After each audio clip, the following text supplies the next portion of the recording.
E aí galera, beleza? Bem-vindo a mais um vídeo. Pra falar bem é o primeiro, né, mas continuando. Hoje a gente vai falar sobre um mangá coreano que tá muito em alta, que é o Solo Leveling. E a gente tá meio que se preparando pro início de um anime dele. E esperando também, pra quem lê o mangá, esperar ele retornar, porque acabou de terminar a primeira temporada, né? Eu gostaria de dar uma introdução pra vocês do que tá acontecendo no mangá, que é algo muito interessante. E aí eu gostaria de dizer um pouco sobre como funciona o mundo de lá, dessa história, o personagem principal e também mais alguns outros detalhes e habilidades dele também. Então, bora pro vídeo.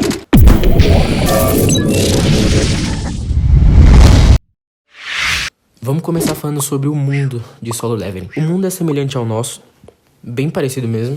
A diferença é que, por conta do contexto que eles vivem, teve algumas alterações. A tecnologia é basicamente a mesma e o tempo é basicamente o mesmo. Eles são um pouco, talvez, mais avançados para poder se adequar a esses poderes que eles têm, porque os portais começaram a aparecer no mundo de Solo Leveling. E lá tem criaturas, então eles tinham que combater esses portais. E com isso, algumas pessoas tinham ganhado poderes ao mesmo tempo. E aí foram chamadas de caçadores. Esses caçadores são muito importantes para a sociedade. Eles meio que viraram a demonstração bélica do país. Então, tipo, um caçador de rank muito alto, ele é capaz de, tipo, partir um navio ao meio muito fácil.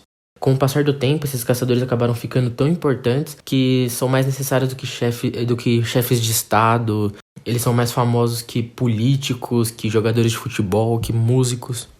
Por conta disso também, para os caçadores que são de nível muito alto, o exemplo de um Rank S, normalmente as leis não se aplicam a eles, porque eles são tão poderosos que ninguém tem força suficiente para aplicar a lei. E não é muito bem visto uma luta entre dois Rank S. Porque, por exemplo, se um acabar morrendo, um país já acaba perdendo a sua capacidade de guerra em muito, entendeu? Porque não existem muitos caçadores desse rank.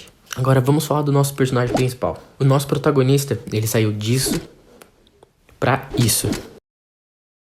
E não foi de um jeito tão fácil. Ele é um protagonista que foge um pouco da curva, porque ele realmente upou de acordo com quanto ele se esforçou. Ele no começo, ele era denominado como o cara mais fraco, e ele era meio que ridicularizado, todo mundo só usava ele nas missões só pra carregar item ou servir de isca, alguma coisa assim. E com o tempo, durante uma missão que ele fez, que tinha um portal secreto, ele acabou entrando numa missão especial, que era secreta, e enfrentou um boss que, na verdade, que ele não derrotou, mas ele ganhou o direito de fazer uma quest, que era a quest que dava pra ele a capacidade de evoluir sempre. Por isso que o nome do anime, ele é o único que pode evoluir, porque nesse mundo as pessoas elas ganham os poderes e não evoluem mais. Tipo, apareceu o seu poder, você acaba caindo no rank B, dali você não consegue sair, porque seu poder não aumenta. E aí eu gostaria de falar um pouco também das habilidades dele, alguns detalhes sobre ele.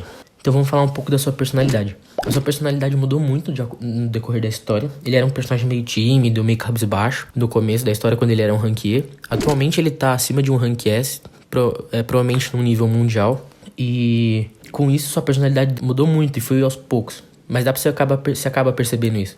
Porque ele acaba se tornando alguém mais frio, mais calculista e, claro, tá muito mais poderoso. O que também combina um pouco com os poderes que ele tem, porque ele é um monarca das sombras. Ele começou como necromancer depois do segundo despertar dele, quando ele aceitou a missão. E aí ele acabou mudando, porque tipo, as habilidades dele são meio que mais frias, tipo, controle dos mortos, entendeu? Então meio que se adequou à habilidade dele. Então eu gostaria de falar um pouco dos títulos que ele tem. Os títulos dele, que ele possui dois, que é Matador de Lobos e também Aquele que Supera as Adversidades. As habilidades do nosso protagonista. Ele realmente se desenvolveu de acordo com quanto ele treinou, porque quando ele recebeu a quest que deu a capacidade de sempre evoluir, era de acordo com o seu esforço. Então, quanto mais ele fazia exercício físico, mais forte o físico dele realmente ficava.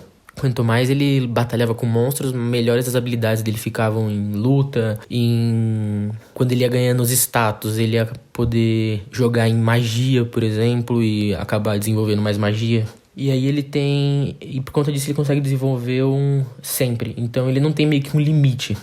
Ele tem algumas habilidades básicas, que no caso são sentidos aguçados, uma resistência muito aumentada. Ele tem a principal habilidade dele, que é a evolução, que é pelo status de jogador dele, quando ele aceitou aquela missão. Ele tem mais duas coisas muito interessantes, que é a partir do momento que ele aceitou aquela quest. Ele ganhou a loja do sistema, que é o acesso a tipo meio que uma loja virtual, semelhante de um jogo online. Que aí ele pode comprar armaduras e itens itens pra ele, como tipo poção de mana, essas coisas. Ele tem a outra habilidade também que é muito incrível, que é o inventário ilimitado.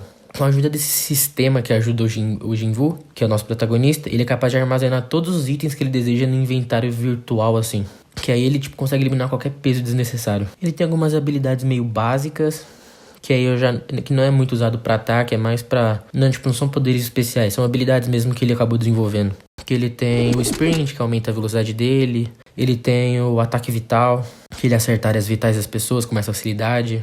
E todas essas habilidades normalmente têm um custo de mana, que não é muito alto pra ele. Ele tem habilidades stealth, que sua presença e seus traços físicos são ocultados instantaneamente, que aí ele fica meio invisível. Ele tem uma habilidade de perseverança, que aumenta a sua saúde.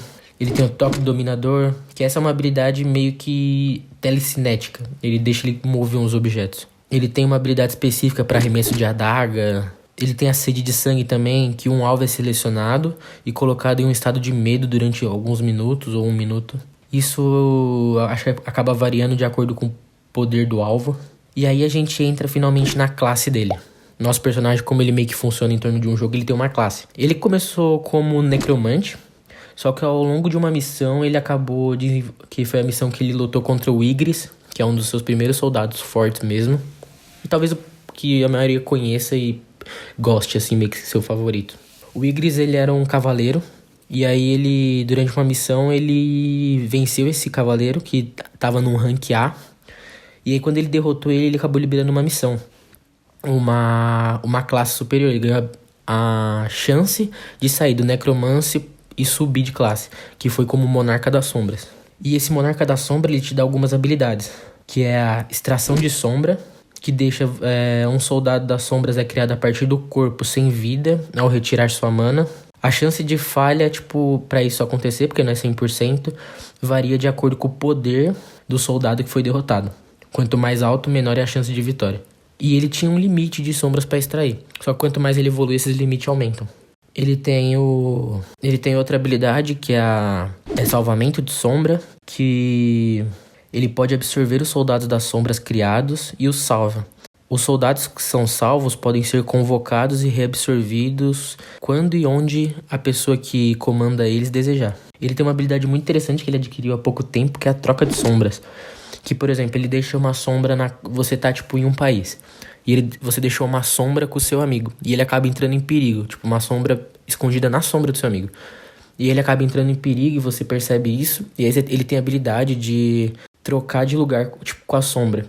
Por exemplo, você já como que sua sombra estava escondida na do seu amigo, você meio que aparece no lugar e a sua sombra fica no lugar onde você estava antes. Não sei se deu pra entender.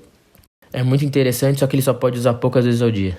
Não é, ela tem meio que um cooldown, assim. É interessante. Ele tem a habilidade de nomeação, que é quando um cavaleiro que ele derrota e faz a extração de sombra, ele é de um nível alto, ele pode nomeá-lo, tornando ele mais especial e mais forte. Ele tem o domínio do invocador, que os soldados da sombra lutam sobre o domínio do invocador. Eles têm todos os seus status aumentados em 50%. Vamos falar agora um pouco sobre os ranks das sombras do nosso protagonista. Existem 5 ranks, que é o normal, que são soldados ali avulsos, basicamente, não são quase nada de poder. Tem a elite, que são sombras que se comparam com o rank B. Tem o cavaleiro, que são os guerreiros de rank A, que, se eu não me engano, foi a sombra que o Ygritte iniciou. Foi nesse rank que ele começou já. Existe uma outra sombra, que é o cavaleiro de elite, que estaria meio que no top 2. Eles são basicamente no nível de um rank S. E tem o general, uma sombra que é capaz de derrotar vários rank S simultaneamente. Que no caso é a formiga a sombra que ele acabou de adquirir, que é a do Rei Formiga. Então vou falar um pouco sobre as principais sombras dele, que é queridinhas de todo mundo, que no decorrer da série ele tá adquirindo. Atualmente ele tem o Ygritte, que foi a primeira sombra dele. Aí agora ele tem o Tanque, que é um urso de gelo, que ele extraiu a sombra durante uma missão. O Tanque, o rank dele é cavaleiro e o tipo dele é besta. Ele tem o Iron, que era um soldado, e esse soldado, durante a batalha junto com o Jinwoo, ele acabou morrendo, e ele meio que extraiu a sombra dele, então ele é capaz de extrair sombra de humanos. Ele é do tipo humanoide, claro, ele era um humano. Ele é do rank Cavaleiro de Elite. Ele tem o Feng, que ele é um tipo meio humanoide, mas na verdade ele é um orc. Ele é um Cavaleiro de Elite. Ele tem o Kaizel, que é um tipo besta. Ele é uma criatura que é uma Wyvern. É semelhante a um dragão. Ele é do rank Cavaleiro. E atualmente a última sombra coletada no mangá, que é a do Bero, que era o Rei Formiga. Ele é do tipo humanoide e ele é do rank General. Ou seja, ele é capaz de lutar contra vários rank S ao mesmo tempo. Então foi basicamente isso. A gente ainda tá vendo o que vai se desenrolar na história. Atualmente o nosso protagonista terminou a missão nessa ilha onde ele captura essa formiga em rank General, que é o Bero. E agora a gente tem que aguardar pra ver qual vai ser a próxima missão dele. E durante a limpa na ilha que os outros caçadores estavam fazendo, apareceu um portal e um monarca bestial saiu de lá. Ou seja, aparente, eu não sei muito bem do que é, ainda não foi explicado. Mas assim que explicar o que são esses monarcas específicos, eu vou trazer pro canal. Então eu espero que vocês tenham gostado. Deem like, compartilhem o vídeo, se inscrevam no canal e dá uma conferida ali nas minhas redes sociais para saberem sempre quando eu postar alguma coisa. Então é isso, falou!